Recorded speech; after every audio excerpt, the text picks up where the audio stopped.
Tokrat pa na kosilo pede mlado damo, ki je v zgolj 2 profesionalnih sezonah Slovenijo vpisala na zemljevid svetovnega profesionalnega golfa.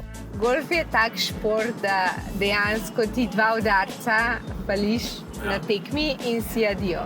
Gre za svetovno gledano eno najmlajših golfist, ki je prestopila med profesionalke in praktično že v prvi sezoni osvojila kar 2 turnirski zmagi. Meni je bilo v bistvu vseeno, kje igram. Dejansko mi je bilo isto, če igram na amaterskem turnirju ali pa na profesionalnem. Pri svojih 18 letih, v svoji drugi profesionalni sezoni, je že osvojila 3. mesto na prvem major turnirju v sezoni in s tem pridobila nekaj čez $350,000 nagradnega sklada. Zdaj, jaz ne vem točno, tako pravim, jaz se z denarjem ne ukvarjam, ker jaz igram golf samo zato, da pač uživam in da dobro igram in se dejansko s tem ne obadam. Moja tokratna game changerka je najuspešnejša slovenska profesionalna igralka golfa vseh časov.